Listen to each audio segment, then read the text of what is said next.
आप लोग का स्वागत है हमारे YouTube चैनल कुशल जीके जीएस क्लासेस में। आज हम बताएंगे गुप्त काल की प्रमुख रचनाएं।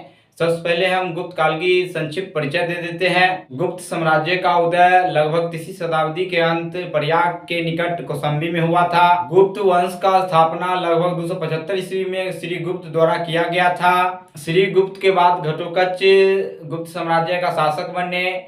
ये दोनों श्री गुप्त और घटोत्कच ये दोनों पूर्ण स्वतंत्र शासक नहीं थे। घटोत्कच के बाद चंद्रगुप्त प्रथम 319 ईस्वी में गुप्त वंश का शासक बने, जो बहुत ही शक्तिशाली थे, जिसके कारण गुप्त वंश का वास्तविक शासक चंद्रगुप्त प्रथम को माना जाता है। गुप्त वंश का अंतिम शासक विष्णुगुप्त था। गुप्त काल का राजकीय भाषा संस्कृत थी। संस्कृति उपलब्धियों के कारण गुप्त काल को भारतीय इतिहास का स्वर्ण युग कहा जाता है। गुप्त काल में ही मंदिर बनाने का कला जन्म हुआ। आप जो साइंस में पारा के बारे में पढ़ते हैं, पारा का आविष्कार गुप्त काल में ही हुई थी। शतरंज का खेल भारत में गुप्त काल के दौरान ही उदय हुआ था, जहां शतरंज को चतुरंग के नाम से जाना जाता था। शतरंज का खेल भारत से ईरान पहुंचा, ईरान के बाद यूरोप महादेश में पहुंचा। गुप्त काल में पाटलिपुत्र, वल्लभी, उज्जैन, काशी, मथुरा शिक्षा का प्रमुख केंद्र था। गुप्त काल की प्रमुख रचनाएं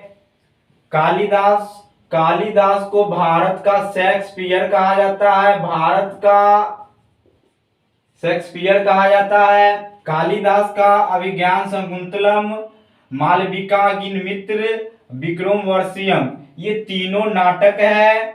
आपको ध्यान रखना है, ये तीनों नाटक है। कुमार संभव और रघुवंशम ये दोनों महाकाव्य है। ये दोनों महाकाव्य है। और मेघदूत और ऋतुसंहार ये गौर कविताएं हैं। गौर कविताएं हैं। अभिज्ञान शाकुंतलम में दुष्यंत और शकुंतला के प्रेम कथा पर आधारित है। मालविकाग्निमित्र में मालविका रानी की दासी और अग्निमित्र पुष्यमित्र शुंग के पुत्र दोनों का प्रेम कथा पर यह आधारित है। मालविकाग्निमित्र प्रथम भारतीय रचना है, जिसका अनुवाद यूरोपीय भाषा में हुआ था। आपको ध्यान रखना है।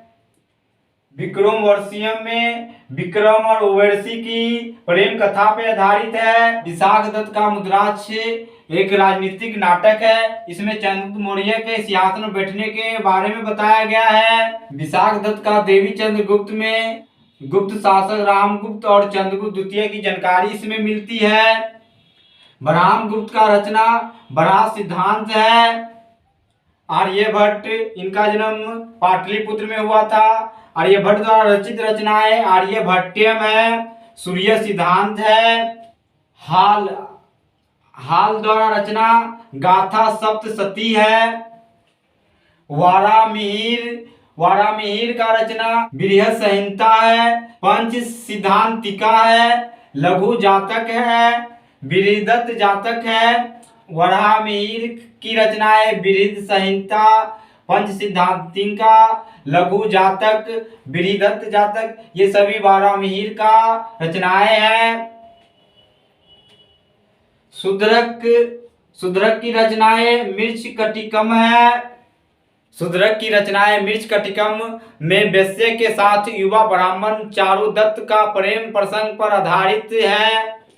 आपको ध्यान रखना है, शूद्रक में जो है युवा ब्राह्मण और चारुदत्ता की प्रेम कहानी पर आधारित है। भास द्वारा रचित रचनाएं हैं स्वपनवास व दत्ता, चारुदत्ता, अरुण भंग 13 नाटक।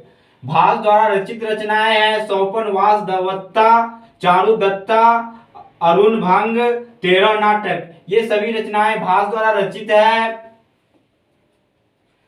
सिंध सेन द्वारा रचना नयावार अवतार है। वात्स्यायन का रचनाएं कामसूत्र है। आपको ध्यान रखना है, वात्स्यायन की रचना कामसूत्र है। असंख्य की रचनाएं योगाचार है। असंख्य की रचनाएं योगाचार है। सुबंधु की रचनाएं वासवदत्ता है। सुबंधु की रचनाएं वासवदत्ता है। धन्वंतरी की रचना निघंटु है। आपको ध्यान रखना है, ये बहुत इंपॉर्टेंट है। धन्वंतरी की रचना निघंटु है। विष्णु शर्मा की रचना पंचतंत्र है। आपको ध्यान रखना है, विष्णु शर्मा की रचना पंचतंत्र है। ये काफी बार एग्जाम में पूछा गया है, पंचतंत्र किसकी रचना है, तो विष्णु शर्मा की रचना है। आपको ध्यान रखना है, विष्णु शर्मा की पंचतंत्र में जानवरों द्वारा विश्व के नैतिक शिक्षा के बारे में जानकारी मिलती है। श्रीधर द्वारा रचना गणित सार है। श्रीधर द्वारा रचित गणित सार है। भवभूति द्वारा रचित रचना मालती माधव है। इन चीजों का आप नोट्स बना के लिख लीजिए। बीपीएससी पीटी में इनसे एक नए क्वेश्चन पूछी ही जाती है, इन आपके लिए बहुत इंपॉर्टेंट है। फिर हम नेक्स्ट वीडियो में मिलते हैं, तब तक के लिए धन्यवाद।